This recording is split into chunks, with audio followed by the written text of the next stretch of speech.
Hola, soy Daniel Mateo Patarroyo Molina y voy a exponer mi línea de tiempo de la historia del arte. Comenzamos con la prehistoria, que se dio hace 2,5 millones de años hasta 5.000 años antes de Cristo, época en la cual tras la aparición de nuestros ancestros nómadas, el ser humano pasa de vivir en cavernas a interesarse por un ambiente más civilizado. Se divide entre paleolítico, mesolítico y neolítico. Durante estas etapas se pasa de descubrir el fuego y experimentar con la piedra a el uso de la piedra pulida para crear cuchillos, fabricar armas y trampas para cazar y protegerse.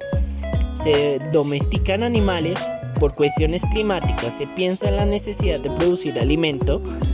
Se da la aparición de la agricultura.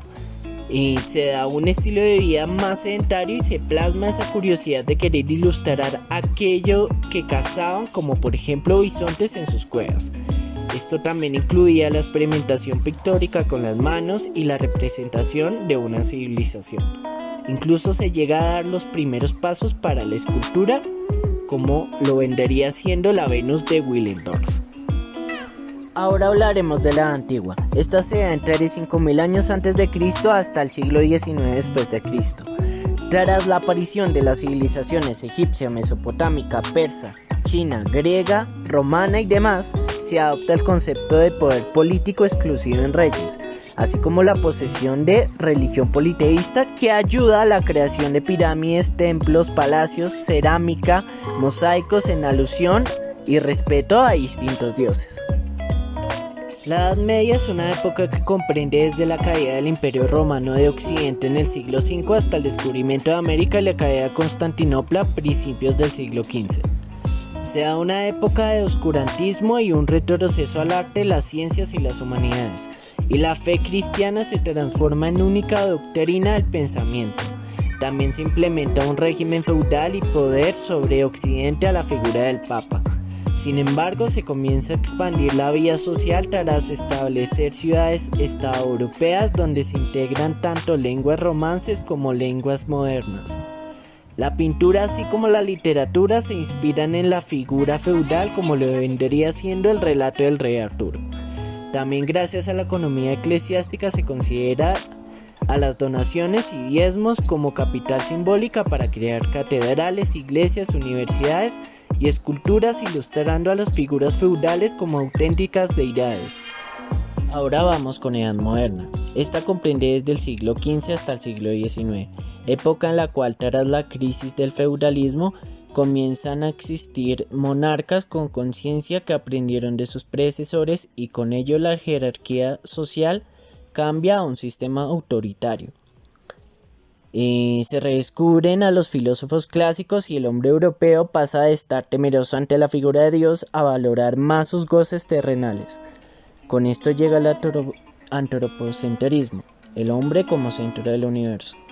Esto trae consigo más libertad de expresión pictórica en la escultura y figuras como Miguel Ángel rompen con la mentalidad medieval buscando gusto por la vida y la belleza del cuerpo humano, aunque posteriormente la figura del ser humano se plasmará de forma expresiva y realista. Voy a hablar del modernismo, época que se da entre finales del siglo XIX hasta 1913 más o menos. Este surge en Hispanoamérica alrededor de 1808, donde se buscaba la belleza como medio para huir de la realidad. También se saca provecho de la revolución industrial usando técnicas de impresión y serigrafía. En general se buscaba representar figuras de la naturaleza como plantas, vegetales y animales. También se usaban colores planos y mucha asimetría en las obras. También la mujer se vuelve un tema recurrente en la pintura modernista. La edad contemporánea es un periodo que comprende desde el siglo XVIII hasta el siglo XX, que comienza con el romanticismo que se caracteriza por enfatizar la libertad, la individualidad, la sentimentalidad y subjetividad. Posteriormente se juzga lo contemporáneo como aquel arte surgido a partir de la eclosión vanguardista de los inicios del siglo XX. Estas propuestas artísticas se distinguieron por presentar, tanto a nivel formal como conceptual, una serie de ideas que revolucionaron la institución del arte, como la ruptura con los modelos tradicionales o su carácter crítico y experimental. Ahora vamos a hablar de la época de la Primera Guerra Mundial. Tras las catástrofes ocurridas por la Primera Guerra Mundial, muchos autores querían manifestar su descontento plasmando ambientes pacíficos en sus obras. Esta idea la tomó el dadaísmo, que empezaba a generarse. Muchos otros estaban confundidos y no le veían el sentido, reflejándolo en sus creaciones. Aquí surge el surrealismo. También otros tantos, afectados por el daño causado, plasmaban en sus obras la frialdad y crudeza del ambiente que se veía. La Segunda Guerra Mundial afectó la manera de pensar de la gente. En Europa, antes de la guerra, el arte se regía por las vanguardias e ideales que iban en contra de los nazis y de sus ideales. Esto a Hitler no le gustó y creó dos salas de arte, una que representaba sus ideales tales como la familia ideal y la raza superior, mientras que el otro estaba dirigido para degenerar y desestimar el arte de las vanguardias. Muchos autores vanguardistas tuvieron que abandonar el país por temor a morir. En la posmodernidad, que surge a partir de la segunda mitad del siglo XX, podemos ver una falta de compromiso social. El artista de esta época, solo en su propio mundo, sin discutir mundo con otros artistas, expresa su propia manera de ver las cosas y de sentir, pero sin esperar cambiar a la humanidad. Es un cambio de actitud respecto del artista moderno y su defensa de ideas colectivas. En la década de los 60, una nueva generación de artistas y autores inspirados por avances científicos, tecnológicos y la cultura pop de la época decidieron desafiar el modernismo plástico de comienzo del siglo XX. Este arte contemporáneo pasa de Europa a los Estados Unidos, como lo podemos ver en el pop art, que surgió en la segunda mitad del siglo XX.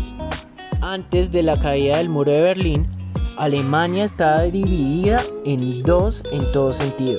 Al momento de su caída se desencadenó una reorganización social, política y económica, donde la gente no se ponía de acuerdo en decidir qué arte representaba a la Alemania unificada, si el oriental u occidental.